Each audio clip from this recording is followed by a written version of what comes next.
Et bonjour, c'est Baptiste DC, on se retrouve pour une nouvelle vidéo. Donc aujourd'hui, c'est la vidéo pour les qualifications de l'Euro 2020. Voilà, avec plein de clubs. Alors ce que je vais faire, c'est que comme quand je fais des vidéos des qualifications, il y a tellement trop de pays, donc il y a trop de montage.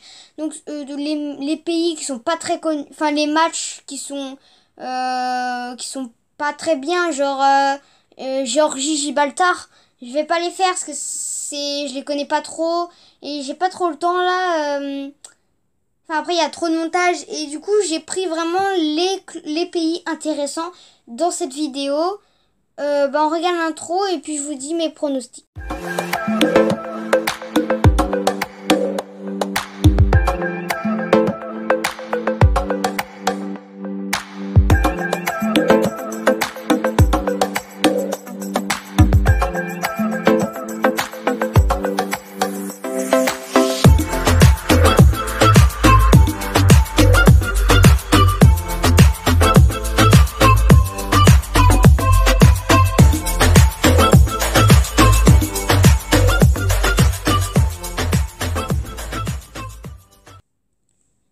Voilà, donc toujours, j'espère que cette intro, elle vous plaît. Donc on va commencer par le premier match, Norvège-Roumanie. La Norvège qui est en ce moment assez fort. Ils ont réussi à tenir le match du début à la fin contre l'Espagne. Ils ont quand même perdu 2-1 contre l'Espagne dans leur dernier match. Mais ils sont assez forts. Et la Roumanie, un peu inquiétant cette année, on va dire. Ils vont se qualifier, mais ce match-là, ils vont pas s'imposer. Moi, je dirais 1-0 pour la Norvège contre la Roumanie, parce que je pense que la Norvège a plus de potentiel. Surtout que la Norvège féminine est champion du monde, je crois. Il me semble, je me rappelle plus. Ensuite, le Danemark et l'Irlande. L'Irlande est un très bon pays en ce moment, qui fait des bonnes choses. Mais le Danemark est peut-être plus fort. Peut-être plus connu, on n'en sait rien, mais le Danemark est peut-être plus fort. Ils ont une bonne technique. Je me rappelle plus c'est quoi leur technique. Je crois que c'est les 1-2 sur un côté. En tout cas, c'est une très bonne technique, donc je pense qu'ils vont gagner 1-0 contre l'Irlande. Ensuite, Ukraine-Serbie. Donc Serbie, c'est pas un très fort pays. Ils font pas beaucoup de résultats, pas de victoires. Ils ont fait que des défaites. Ils ont fait qu'une victoire, mais c'était contre un club largement plus faible que eux. Et c'est l'Ukraine qui est bof en ce moment. Après, ils jouent pas contre des forts pays, genre l'Allemagne, l'Italie, l'Espagne, la France, etc. Mais je pense qu'ils vont quand même s'imposer contre la Serbie, qui est beaucoup en difficulté cette année. 2-0 pour l'Ukraine. Ensuite, c'est quand je vais tourner la vidéo, peut-être qu'il y aura des matchs qui seront déjà passés. Parce que j'ai pas eu le temps, comme j'ai cours, des fois j'ai pas le temps. L'île Féroé contre l'Espagne. Du coup, le match là, je l'ai pas regardé, vous inquiétez pas. L'île Féroé, donc, est un pays ou une île, là, je me rappelle plus. Pas fort, vraiment, ils ont des joueurs inconnus. Ils font avec ce qu'ils peuvent, mais ils n'arrivent pas. Et puis l'Espagne, l'Espagne, on les connaît, ils sont super forts. Ils ont une attaque et une défense super forte. Presque tous viennent d'Atlético Madrid, le Barça ou le Real Madrid, donc, ou d'autres clubs. On voit qu'ils jouent super bien.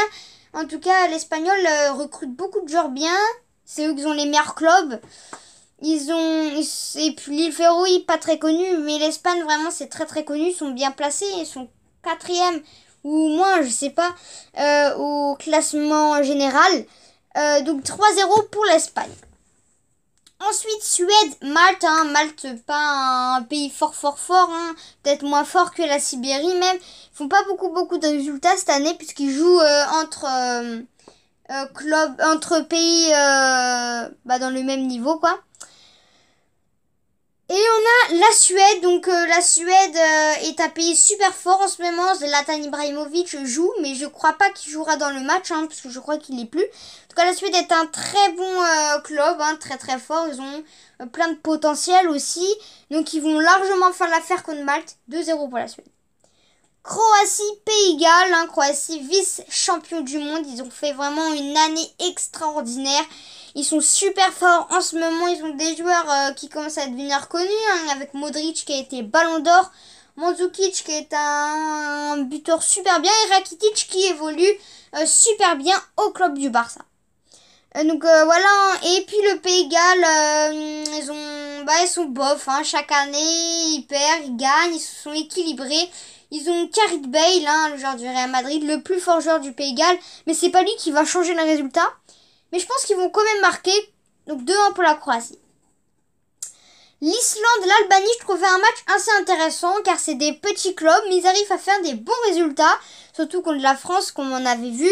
L'Islande est un très bon pays, hein, ils sont un peu costauds, ils font beaucoup de fautes, mais en touche, ils sont super forts et surtout en frappe de loin, ils sont super forts. Mais l'Albanie, eux, ont peut-être un rythme plus fort, qui dure plus longtemps. Et je pense qu'ils peuvent, eux, gagner contre l'Islande. Donc 2-1 pour l'Albanie contre l'Islande. La Russie, Saint-Marin, un club, un pays même, non, une île. Pas très forte, hein, vraiment. Ils sont, chaque année, ils sont pas très forts. Je dis pas nuls, mais ils sont pas forts parce qu'attends, je regarde pas ces matchs. Et la Russie, hein, ils ont fait une très bonne Coupe du Monde, même s'ils sont pas arrivés premiers. Hein, mais ils ont fait une très bonne Coupe du Monde et je pense qu'ils vont largement y aller avec Golovin et d'autres joueurs. Donc 3-0 pour la Russie. Biélorussie, Allemagne, Biélorussie, hein, bof, hein. Enfin, ils sont pas fort, mais ils arrivent quand même à être forts, hein, ça dépend contre qui. Et l'Allemagne, hein, c'est ceux qui ont gagné la Coupe du Monde, pas l'année dernière, mais avant. Voilà, je sais pas si vous avez compris. Bref, en tout cas, l'Allemagne sont nuls. En ce moment, ils sont pas forts. Ils se font battre par tout le monde, hein, ils sont même fait battre en Coupe du Monde. Ils sont déjà éliminés puis les phases de poule. Ils sont menés 2-0, 3-0 par le Japon. Neuer, c'est plus Neuer. La défense, c'est plus la défense. L'attaque, elle est plus là. Non, l'Allemagne... après, l'Allemagne, ils ont perdu beaucoup de niveau. Mais quand la Biélorussie, ils vont gagner 3. Quand même. Belgique, Kazakhstan, hein, Kazakhstan, un club qui fait beaucoup de marqués contre son camp en ce moment. Hein. Ils sont pas très forts. Ils ont fait 0 victoire, je crois. Cette année, c'est pas beaucoup. Après, pas beaucoup de matchs, hein, puisqu'ils sont pas beaucoup dans de ligues. Et puis la Belgique, premier du classement général, 3e de la Coupe du Monde, avec une défense, un goal, hein, Courtois qui a été élu meilleur gardien, hein, de la Coupe du Monde, avec une défense super forte. Et puis Eden Hazard, un dribbleur super fort.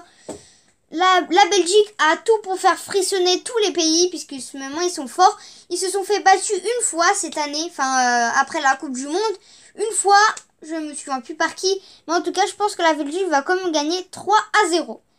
La Turquie et la France, donc c'est le match pour moi le plus attendu. La Turquie qui ont pas fait bien, hein, en Coupe d'Europe, en Ligue des Nations.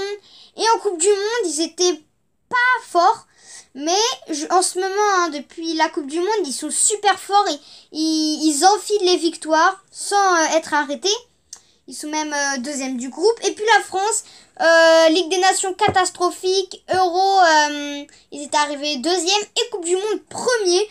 Et en ce moment, la France est imbattable en match amical. Ils ont fait que des victoires, ils ont fait que une défaite, c'est contre le Pays-Bas. Enfin, la France imbattable, mais je pense que la Turquie... je pense que la France va faire des erreurs et la Turquie va revenir à l'équilibre. Donc je pense 2-2 contre la France et la Turquie. Moi je pense que vous allez dire non, hein, la France gagne. Mais moi je pense qu'il y aura 2-2, ça va être équilibré. Et Mbappé je crois ne sera pas là puisqu'il est blessé, hein, je crois. Je sais pas. Et puis la Grèce et l'Italie, la Grèce de Mitroglou, hein, pas en forme cette année. Hein, que des défaites. Ils ont fait peut-être 2-3 victoires mais c'était pas contre des clubs forts. Hein. Et l'Italie, catastrophique. Ils sont plus en Coupe du Monde. En Ligue des Nations, ils sont nuls. En Euro, ils sont nuls. Les joueurs, ils sont plus célèbres. L'Italie, c'est plus rien maintenant. Le goal, il est bouffon, hein, la bouffonne, il est nul. en ce moment. La défense est plus une défense. Et puis l'attaque, il n'y a que Verratti qui est fort. Et puis Balotelli, lui, on sait même plus où il est. Mais je pense que après, le sélectionneur de l'Italie a fait une nouvelle équipe. Une équipe jeune. Où ils se sont inspirés de la France. Mais je pense qu'ils peuvent gagner 3-0 quand même. Il n'y aura pas de difficulté contre la Grèce. Voilà, c'est la fin de cette vidéo. J'espère qu'elle vous a plu. N'hésitez pas de lâcher un like, de vous abonner, d'activer la cloche de notification, de partager la vidéo et de dire en commentaire si la vidéo vous a plu, vos pronostics et qu'est-ce que vous voulez que je fasse d'autre en vidéo. Et puis, bah voilà, on se retrouve pour une prochaine vidéo.